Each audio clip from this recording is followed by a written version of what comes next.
मेरी दीकरी को घेर लिया था उन लोगों ने। उसका मजाक उड़ा रहे थे, उसे परेशान कर रहे थे। चू करो छो मेरी दीकरी के साथ, क्यों परेशान कर रहा है इसे? ओ काका शांति रखो ने। अरे हम नैना से बात कर रहे हैं। बात कर रहे थे? हाँ। नैना का चेहरे को देखकर कहीं भी नहीं लगता कि तुम लोग उससे बात कर रहे थे। बंसी काका, तुमने लगे बात करना छेड़ना है तो नैना भी हमें छेड़ रही थी। तुम्हें तो बात कर रही थी ना हमारे साथ। ए चंदन के बच्चे, वो अपने रास्ते जा रही थी, तुम लोग इसको घेर रहे थे। केम बूम पड़ो छो काका। अरे हम लोग फ्रेंड्स लोग हैं, फ्रेंड्स। हंसी मजाक चल रहा था, जोक सुना रहे थे, चुटकुले। गंदा गंदा मजाक करने को चुटकुला सुनाना कहते हैं? इतना ही मजाक करने का शौक है ना, तो अपने घर जाकर बाप बहनों के साथ करो मजाक। ए काका, लिमिट में रहो। हाँ, हमारी बाप बहन को बीच में नहीं लाने का, पहले ही बोल देता हूँ। तो मैं भी बोल देता हूँ, आज के बाद नैना के आसपास भी दिखाई दिया ना, छोड़ूंगा नहीं ये केक को। ओ काका, ये धमकी किसी दूध पीते बच्चे को देना, सर डर जाएगा।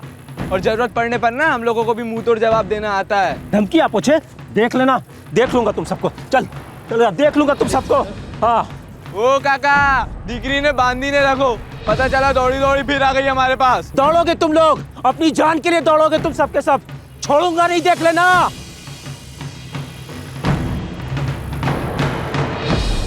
सब वो तीनों लफंगे मेरी दीकरी नैना को छेड़ रहे थे।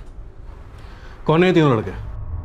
एक तो छे वरुण मिस्त्री, एनो मोटो भाई अतुल मिस्त्री, अने एनो काकानो दीकरो चंदन मिस्त्री। गंदे भद्दे चुटकुले सुनने को मजबूर कर रहे थे मेरी नैना को। कहाँ रहते हैं ये लोग, कुछ पता है? पड़ोसी छे साहब। उफरती मनी धमकी आपी की मैंने कुछ किया तो मुझे मुंह तोड़ जवाब देंगे। ठीक है, मैं बात करता हूँ।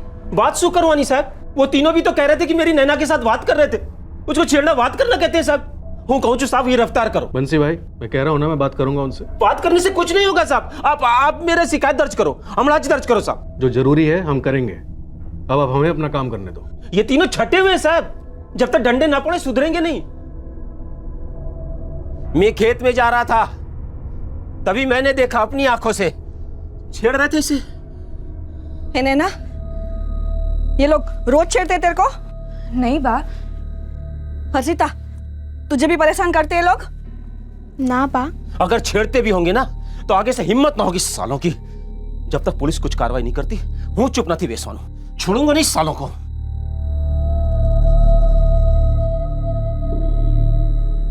मानी सगुन साहब, हमसे बात कर रहे थे नैना से। बेटा, अगर सिर्फ बात कर रहे थे तो लड़की का बापू यहाँ पर आके तुम्हारे खिलाफ एनसी नहीं लिखवाता।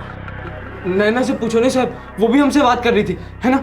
हाँ हाँ साहब, हम सब के बीच में से सब मजाक चलता रहता है। जोक कर रहे थे सर, बस जोक कर रहे थे? हाँ साहब। अश्लील जोक कर रहे थे? नहीं साहब, बंसी काका ने झूठ बोल रहे सर। अच्छा, और सारे गांव वाले भी झूठ बोल रहे हैं? सबसे बात की है मैंने। एक नंबर के लुच्चे और बदमाश हो तुम लोग। नहीं सर, ये सच नहीं है। लड़कियों को छेड़ते हो, औरतों को छेड़ते हो, मजाक उड़ाते हो सब लोगों का। नैना पण बहु फॉरवर्ड छे। हाँ साहब, वो हम तीनों को वो चुटकुले सुना रही थी जो कॉलेज में सुनकर आई थी साहब। हाँ साहब, हम सब के बीच में ऐसा चलता रहता है। हाँ साहब। ये सब अब और नहीं चलेगा। एनसी हुई है, इसलिए तुम लोगों को वार्निंग देकर छोड़ रहा हूँ। एक बारी और शिकायत आई ना तुम लोगों की, तुम्हारी खैर नहीं। ये बात अपने दिमाग में अच्छे से घुसेड़ दो, वरना डंडे मार मार के घुसेड़ दो। समझ गए? गुजरात के एक गांव में हुए इस छेड़छाड़ के तनावपूर्ण किस्से को 3 महीने हो गए थे। सर्दियों का मौसम आ गया था और कड़ाके की ठंड में एक रात 16 वर्षीय कॉलेज स्टूडेंट नैना बंसी राठौड़ गायब हो गई। ए मगनिया, आओ आओ, तापड़ू आओ। नैना, नैना, नैना, नैना। हे भाई, मेरी नैना को कहीं देखा क्या? नहीं, पर इतनी रात को तेरी दीकरी कर क्या रही थी बंसी? साझे लकड़ी लेने के लिए गई थी, अजी सुधी आवी न थी।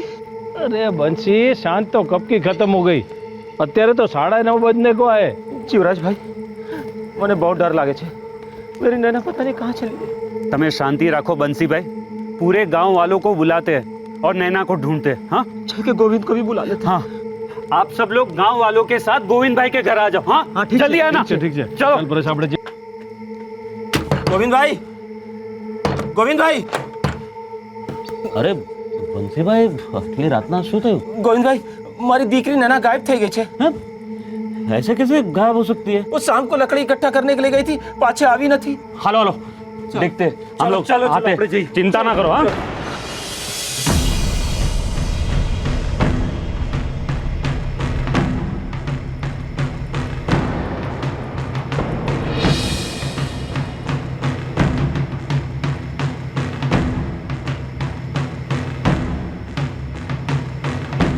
नैना, नैना,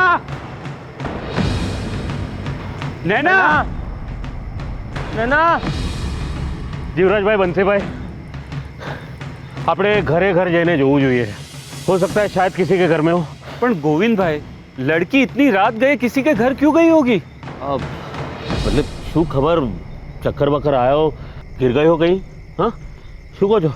आप कोच हो तो घर घर जाके देखते हैं। हाँ हाँ हाँ બંસીભાઈ, चलो।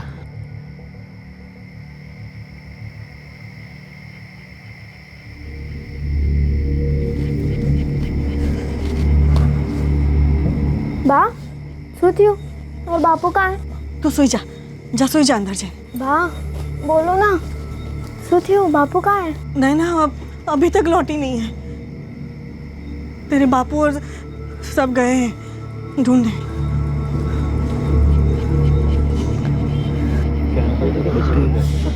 गांव की हर गली हर घर में ढूंढ लिया, पर क्या ही नहीं दिखाते। कहीं ऐसा तो नहीं कि रास्ता वास्ता भूल गई हो या कहीं सो गई हो? ऐसा कैसे सो जाएगी? हाँ, और वो भी इतनी ठंड में। और अगर सोई भी होती तो घर वाले आकर बता देते। वो मिस्त्री के घर में चल के देखते हैं। वो उसके घर में नहीं देखा अभी। वो तीनों लड़के, वरुण मिस्त्री, अतुल मिस्त्री અને કાકાનો દીકરો ચંદન મિસ્ત્રી, कहीं इन तीनों ने तो कुछ खरू कही है। જોવામાં શું છે? हाँ हाँ भाइयों, वहाँ देख के आते हैं। हाँ, चलो चलो भाई, आओ चलो, बताइए। हेलो हेलो, हाँ भाई, चलो चलो चलो।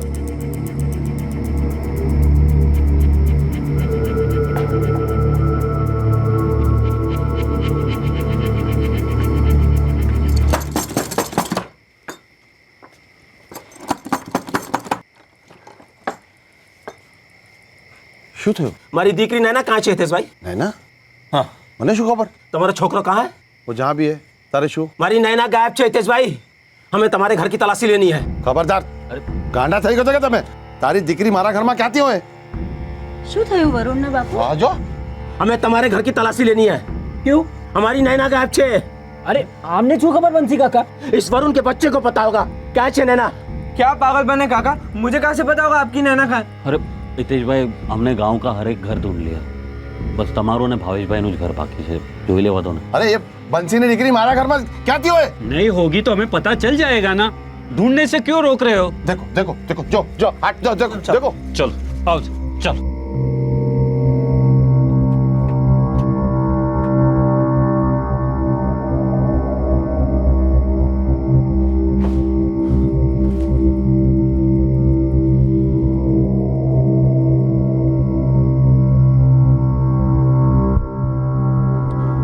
अंदर तो नहीं, यहाँ पर नहीं। एक काम करते हैं, भावेश भाई के घर चल के देखते हैं। आओ चलो। अरे तुम लोग भी क्या बंसी बानी जेम गांडा થઈ ગયા છે क्या? हाँ, अरे नैना बच्ची थोड़ी नहीं जो बोल ना पाए, अक्खा गांव पहचानता है उसको। अरे दूसरे घर में क्या करेगी वो? बरोबर है हितेश भाई, लेकिन देखने में क्या है? हाँ चलो चलो चलो भाई, चल चल चल चलो। ए आ શું ચાલે છે ભાઈ? हितेश आ શું છે? बंसी ની દીકરી नैना खोई गई है भावेश। तो तुम्हारे और मेरे घर में ढूंढेंगे? नैना यहाँ कैसे हो सकती है? यही तो कब से समझा रहा हूँ इनको। जो मिल गई नैना? क्या लगता है तुम लोगों को, हम क्या चोर डाकू हैं जो गांव की बेटी को अगवा करेंगे? भावेश भाई शांति रखो। देखो, गांव की एक 16 साल की लड़की गुम हो गई है और हम सभी उसे ढूंढ रहे हैं। अपनी फर्ज है ना। फर्ज एक बात है गोविंद, लेकिन ये क्या बात हुई? गांव के हर घर में जाके ढूंढोगे जैसे वो गुनहगार हैं? ये ठीक नहीं हो रहा है, कही दो छुआ।